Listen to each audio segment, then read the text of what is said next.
All right, we are live and hi, everybody. Welcome back to another Wednesday on Black to Learn. And today, I guess we are joined by one. I would say it's a mentor, big mentor. I would say we have Sanjay Mehta on Black to Learn today. And just to give a quick introduction, uh, I am Malhar Barai. I work with Tech Mahindra, lead the media and entertainment vertical at Tech Mahindra. I'm joined by my amazing co-host Falguni. Falguni, you want to take the mental and introduction? Yeah, sure. So greetings to all. Thank you for joining in. I'm Professor Falguni Vasavada Oza from Ahmedabad. I teach at MICA Ahmedabad. I'm an advertising professor. And I'm super excited for today's blab because we have a stalwart with us today. And Sanjay ji, I think I was going through your LinkedIn profile and I cannot share it in a few words. It's not possible. So I think you went from social wavelength to calling it Miram, but I think the wavelength of your experience is so broad that it's going to be a huge, opportunity for all of us to talk to you today. So welcome to Blab, and over to you if you can tell us something more about yourself. Of course, you're a known personality, but still from your own words. Thank you, Falguni and Malhar. It's a great opportunity. It's the first time for me on this platform, so looking forward to interaction. And I think you said enough, and I think there's stuff on my profile and everything, so I don't want to add too much on my introduction. I'd love to spend maximum time on this subject and have a good interaction. Right. Thanks, Sanjay. And people who are probably just joining or are new to Blab, what you can do is you can share some love. So you can use the share button on the left and share it within your network. That will go to your Twitter and Facebook feeds. Yes. And if you did want to ask a question or comment on anything, you can use the chat window on the right. You can use /Q to put a question. And just to start off, say probably if probably you do not know about Sanjay, I hope you know, but if you still don't, Sanjay has been involved with the internet business since 1998. Yeah, many of us were not even born that time. Yeah. So he has been around from that time. Again, he started off with, say, Home India, I guess. Is that right? Or probably even... No, I think that was the first venture, which was homeindia.com. So we ran that from about 98 to 2007. It was an e-commerce venture where we were selling Indian products to customers outside of India. So it was probably e-commerce, B2C e-commerce venture well ahead of its times in a way. So that was oh yes. Yeah. And lastly, I guess Sanjay has been associated with digital marketing and social media space since probably with Social Wavelength and Social Wavelength, which is now Miram India. So welcome, Sanjay, and thanks for agreeing to join us. I'll start off the interview with a quick question. You have been in the internet marketing space for a long time now. So how do you think marketing has changed since the advent of all those digital platforms? I think in terms of the core function of marketing typically is to get your communication across to your prospects, whether it's B2C, B2B, whatever. And fundamentally, the marketing is used to nudge the customer from across the whole purchase journey and up to the point of sale.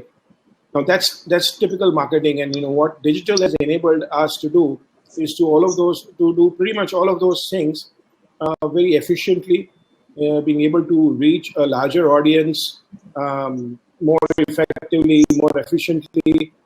And, whether it's communicating to the right audience, whether it's engaging them from your internet, from your desktop or from your phone or whatever. And doing all those things which you were otherwise doing, more traditionally through print advertising or television or direct marketing, letters and all. You're able to do it far more efficiently and essentially achieve better results, for your efforts, is what digital has enabled. I'm just generalizing it at a point. I mean, obviously, platforms and there's strategy and there's technique and all, which get into a level of detail, but essentially that's the role digital has played to make the whole journey of the marketing journey far more efficient, far more impactful, less wasteful also. There's no, you don't need to spray and pray, you need to be very true. All those things, it's enabled. In fact, I have a related question. So one of the seminars I was attending, one opinion leader like you commented that in this whole euphoria that digital has created, people have forgotten the real marketing. So in this whole, game of engagement, reaching out, you are not staying true to your consumers. So do you feel there are certain companies which are a little lost as far as their vision and mission towards marketing is concerned? Yeah, it happens sometimes because, you suddenly have a shiny new object in front of you and there is just so many bells and whistles that you start playing around with all those bells and whistles, forgetting the core purpose that the object is serving. Right. And it usually happens in the early stages of a new platform or some new technology, and you get enamored by the technology so much that you technologists with it, kind of at the cost of getting the real reason you're there. So yes, we went through that cycle to a large extent, especially with social media, where we went out, changed likes and fans and followers and all sorts of things. Before, and a lot of money was spent doing all that, and then the CFO gives leeway to marketers to some extent, and then after a year, 2 years, he starts asking questions. And you spend a lot of money to show, and go back to them and say, "Oh, I've got 1 million fans." So he said, "Okay, yeah, but where does that count on my balance sheet? Where does it count on my P&L?"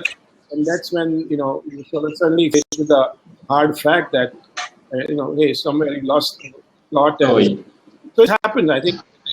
I guess. But people correct.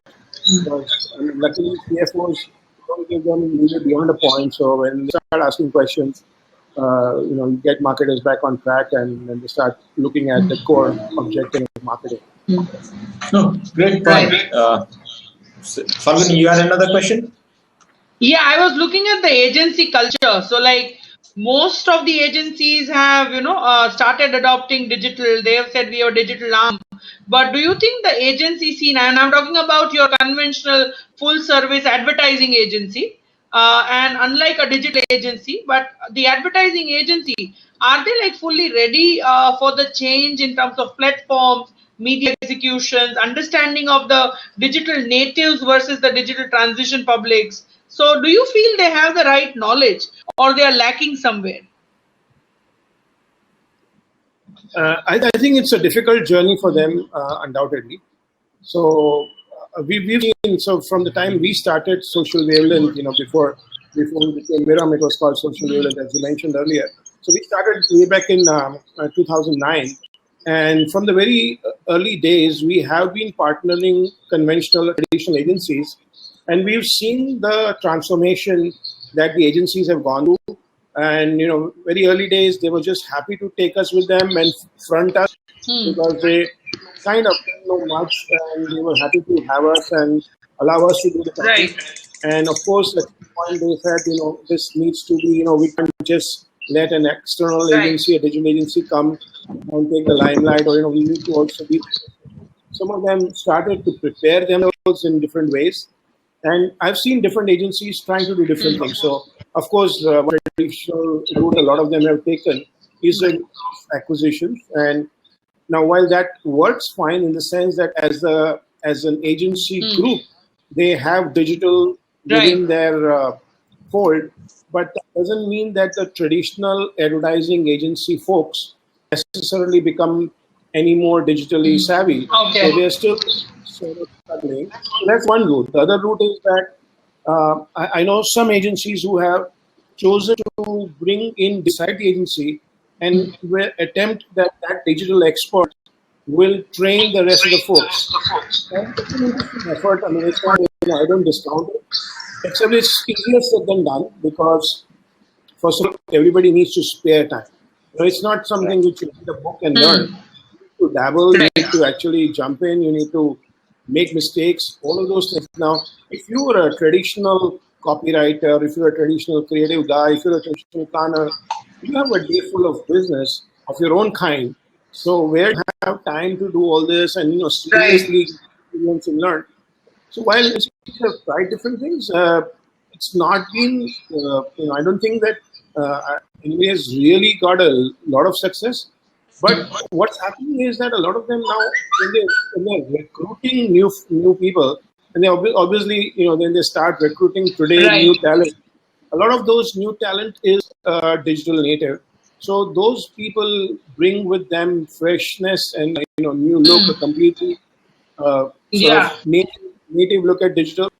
It's just that how much do the senior folks allow these young guys to be there in front of the client and actually spell out strategy. So different large agencies have had different levels of success, but it's a work in progress. Okay. Good. Yeah. Okay. So Prasenjit was also trying to join. Prasenjit, I guess you are having some challenges. I will just probably. I don't think there's. Prasenjit's question is right here. We can read it out for. Right. I will just close him off. Yeah. Yeah. Okay. Right.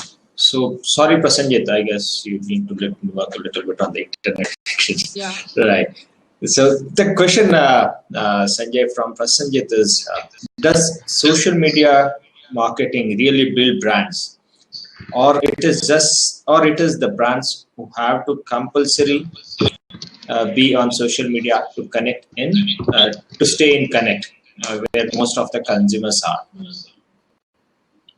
So, I mean, the way I would look at this question is that by itself, social media doesn't make anything happen. I mean, it's just the way you use it.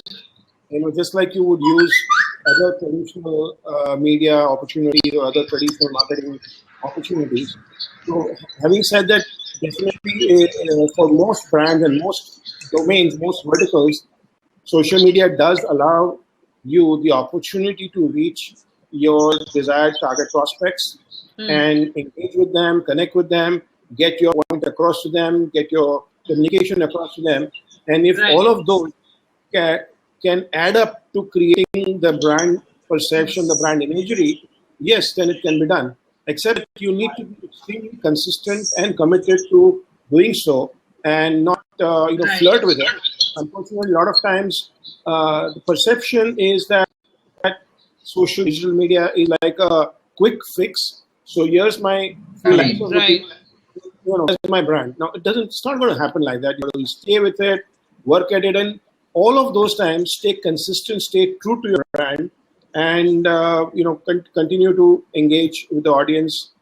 And I think it will contribute ultimately to creating the brand that you would like to create. Oh, fantastic! So that brings me to my next question. So there is another question, Malar, from Ashish. When we were discussing the advertising agency wala thing, he's asking more than senior folks, are the brands willing to give a chance to freshers since they are digitally native, as we had talked about, Sanjay ji, a while ago? Yeah. So first of all, it's Sanjay, not Sanjay ji. So yeah. Don't make me older than I am. Okay. I think, in fact, between brands and agencies, I mean, I'm from the agency world. I'm part of a large agency group also. But I have to admit, honestly, with all humility, that brands seem to have adapted to digital to some extent, better than agencies have. And I see a lot of brands having been much bolder in recruiting young talent, giving them a lot of freedom, and senior folks, the CMOs and people of those kind, willing to learn from their younger colleagues willing to learn, first of all, digital, thanks to the younger colleagues in their teams. And I'm surprised. So there was a time when we would go to a company and talk digital, and we know that we are pretty much on one side of the knowledge game, and we are telling them what digital is and what they should be doing. And increasingly nowadays, we find a lot of times the brand folks being very knowledgeable, engaging with us with a lot of understanding of the space. And I'm seeing, especially those who started out early, there were few brands who took the early step. They were the early adopters on the digital space, even when it was not that impactful.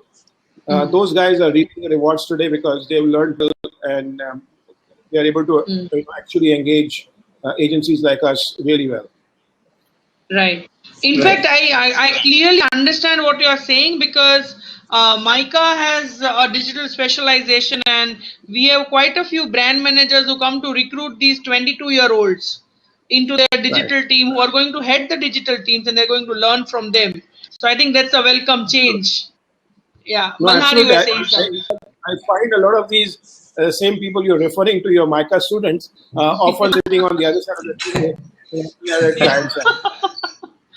And I have Good a lot to of hear. Good to hear. So, we hope Falguni has taught them well. Yeah, I'm sure. So Sanjay, that brings me to the probably the next question is there are a few brands, or I would say many brands, who are still not adopted digital in a way they should have. So how are the agencies kind of helping them adopt the digital trend and probably gain some notoriety there? So we have saying that a brand needs to evolve through the digital journey, and we talk in terms of way to crawl, walk, run, and then fly. So if somebody is relatively late starter in the digital space, we would not recommend that let's go all out and let's do everything. Today finally you're here, so let's open up all platforms and everything, because it's as much as the brand needs to be on digital and there's an external facing effort which has to happen, there's a equal effort internally inside the organization to adapt to the new realities that digital opens up for them. Because suddenly, you've got to be a lot more nimble. Responses are coming in every second or every few minutes, versus when you write emails or letters and it takes a few days and you have time to respond. At various levels, there has to be an internal restructuring or reorganization, or at least refocus that we are in a more nimbler, faster world, and we have the call to take it. Sometimes you'll make a mistake in your whole enthusiasm. You'll put out a tweet which people crush and make fun of and everything. You have to be able to take that on. You will see complaints coming in because now you have a platform where people can come and crib about you. Right. You have to take that, have mental acceptance that that's part of the reality, and I need to deal with it and not hide it, put it under the carpet and assume it didn't happen. So a lot of these adjustments have to happen for brands which are still coming in, and those are the tougher parts. The pulling out a strategy and doing a digital campaign is one of the easier things to do. It's just the adjustment inside the organization which takes a little long. And it's it's our job as agencies to apprise or at least tell them that this is a real thing. So let's go a step at a time. And as you adapt and as you become comfortable, we can always accelerate and get you to do bigger and better things. In fact, I loved your point. I wanted to tell you about how companies all of a sudden are not understanding how to react where the voice has shifted to the consumer. So where the power or the owners of the control has shifted to the consumer thanks to the digital social media platforms, and companies are just not getting it rightly, what to do. So we have, I think, another question, Malar, from Prasanjit. Right. So so Prasanjit has asked. Good. Yeah. So there has been a great debate among B2B companies about having digital marketing team inside or to outsource to agencies. What do you suggest? This is for B2B companies at different stages of business.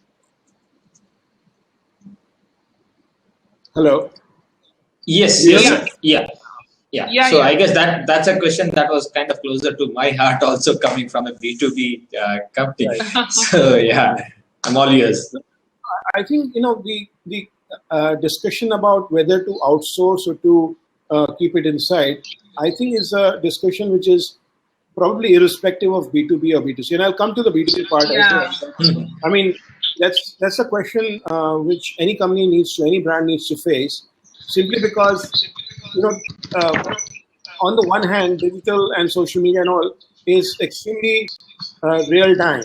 In most of the time, it's real time, and it also is unlike an advertisement in the traditional media, which can have the luxury of a whole lot of edits and reviews and checks, and before it says, okay, now let's go to press. Here, the time available is typically much smaller. So ideally, it is handled by somebody who can have a very deep and absolute understanding of your brand and is able to talk the talk very very well. So if one has the ability, it might be very well done internally. Uh, but for that you need knowledge and skill, understanding of the medium as much as you need the understanding of the brand itself. So which is where typically today most brands do not have that liberty, and hence they outsource to agencies. Right. Coming to specifically to B2B, so what's the difference? Why should there be a separate discussion about B2B and B2C on this subject? Well, the thing is that more often than not, and I'm generalizing at least from the point of view of the various B2B brands that we work with, more often than not, there is a huge effort for knowledge around the subject which you need to go and put out in Right. the B2B business. So you're not talking to a consumer who just likes the look of your product or likes the taste, but he or she understand, wants to kind of utilize your product in their business or something like that. So there's a deeper understanding, and which is where the person who's talking about it needs to have also that level of domain knowledge, domain understanding, and typically this would be found internally. But with that, the core which I mentioned earlier still remains the same, that if you have the knowledge Right. of the product, but you do not have a sort of ability to express well on social or digital media, you're again stuck. So the ideal thing is to have a really good team of the client and the agency working together, Right. where domain knowledge keeps coming from the brand or the company side, and the understanding of the social space and digital space is what is brought to board by the agency, and which is typically how we work with a few of our B2B clients. And I think at the end of it, I have got better results from my B2B clients for them, for their businesses, than for B2C. Because, again, B2B, the good part is that you get 1, 2, 3 leads or, conversions, and that's a lot of money. But for the same effort, I mean, I could get, 10,000 bottles of a beverage sold, and it may still not move the Right. needle in the scheme of things. Whereas here, it makes so much impact if you convert even one good lead. So the ROI is typically much better in a B2B digital campaign. Okay, but So then, amazing. I was thinking from the other side, say probably for B2C, taking a risk is easier than a B2B, because the ticket size of their campaign or even the product they are talking about. Say B2C could be probably a 100 rupee or 1,000 rupee kind of product, whereas for a B2B it could go into $1 million kind of deals. So does that have an effect on the kind of campaigns and the advice that you give to those clients? So Amala, your voice kept breaking a little bit, so I kind of missed the. I mean, I got the gist, but I missed the. What's the question itself? Okay, so say I was asking from the perspective. Sorry. No, go ahead. Yeah, so I was asking from the perspective of B2C and B2B. Say for a B2C, the ticket size of a particular product that you are doing a campaign on is pretty less, right? So they can afford to take some risk. Whereas for a B2B, say the ticket size kind of is very huge. Are they ready to take that kind of risk in the campaigns? Yeah. So obviously, if if at all one would think that a B2C brand, when they appoint an agency, if at all you think that they can perhaps be a little less diligent about choosing the agency because their product is cheaper. If that's what I make out of your point. Right. I mean, yes, no, because I mean, while the product may be a low-cost product, the brands are dear. It's not damaging the sale of a product. It's damaging the brand. And the brands have been built over time, and they are really highly valuable. So, if you're not diligent and you got the wrong people managing your brand, and they make mistakes, it's not damaging your one product sale. It's damaging your brand, which is very, very highly valuable. Very true. But looking at the other way, for the same context that you brought up with the ticket size difference, the fact is that as a B2B company, because you're very focused on a very niche audience, you're not selling to everybody. The places where you can go and do advertising, your traditional advertising and all, are very limited. I mean, in the sense, you can't go, you don't want to go and put an ad in the National Daily because that's going to have a huge amount of wastage. So being able to do a very focused job of a targeted market, a very relevant market, the right kind of communication, the right engagement is what you require. Now, if you can get a right agency which deliver that and it gets you going, I mean, genuinely the benefits are significant. I mean, like you could get a very early ROI with that. Yeah, good. Yeah, Falguni, you wanted to ask something? No, in fact, I was thinking whether we should look at the ticket price of the product at all, because whether we look at B2B or B2C, the purpose of the usage is going to be very different, right? The intention with which you're using digital, different platforms is very different. And I think that is what should be important. Yeah, I mean, I think it's essentially, I would just think that the brand is the value. When you're going out and talking in a public forum, the good or the bad impacts your brand value is, whether it's B2C, it's a very high value thing. So you don't want it to go take a knock. So, okay, that brings me to my question on what do you see coming up in next year or two? What kind of trends do you see in digital marketing that agencies should look into closely now? I mean, I think what I might say are things which are, spoken about. I mean, I'm not going to kind of create something new, but I think some of the things which are definitely key today. One is on the content front. I mean, content marketing. I mean, we've been hearing about it. We read about it. It's definitely there. It's something one needs to invest into. There are unfortunately no shortcuts. I mean, content marketing. First of all, content creation is something which doesn't come easy and doesn't come cheap. But that's the road, because that's what your differentiator is.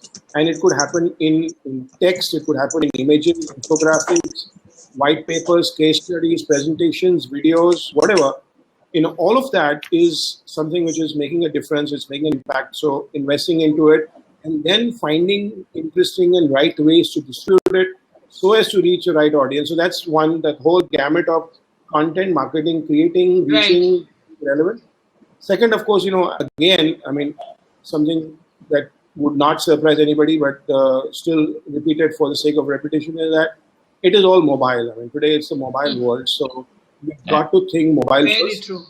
And so whether, I mean, and while it might seem so obvious, it is such a surprise that so many big popular websites are not even mobile optimized. I mean, when you see them on the phone, it's so weird. And transactional websites of banks, of insurance companies, whatnot, and they have not been done. It's the most obvious thing, and that's still unfortunately not done. So thinking mobile first, thinking hence as an extension, thinking local, thinking, people on the move, giving sort of services which are like geolocated services, etc. All of those are a consequence of thinking mobile first. So that's the second thing. And the third part is, of course, on the media. And when we talk about media buying and advertising, it's getting extremely sharp now with programmatic and all, kicking in big time. So less wastage, extremely targeted, extremely relevant, the right message to the right person at the right time, generate the right action is what we start thinking about. So there are some of the three big trends which are very relevant, and if you're thinking a strategy for your brand, you need to keep these top of mind. All right. So Falguni, anything? I guess we are I just think we are on the off time. on Yeah. So Sanjay, I guess I'll not take a minute or more. Sorry, I'll take a minute more. So, any final thoughts that you want to leave with the audience? I guess we have a pretty young crowd there. Like I said, this is a first time for me, and it's really a very interesting platform you've set up. I really congratulate you for getting this going, and I can see there were a lot of people. So I hope we had they had a good time in listening in, and thanks for inviting me. It was my pleasure. Oh, it was in fact wonderful having you over. Yeah, it's our pleasure. Sure. Yeah. So we had almost 50 plus people who have joined in. So awesome. And thanks Sanjay. Thanks again for being here and sharing your thoughts. I guess none of us would have been better on this subject than you. So thank you so much, and we owe you. Yeah. Bye. Thanks from my side as well. I always say that when you hear even for 30 minutes a senior person, you feel like you read a book. So it was so rich, the experience sharing. Thank you so much. Thank you, kind of you. Thank you.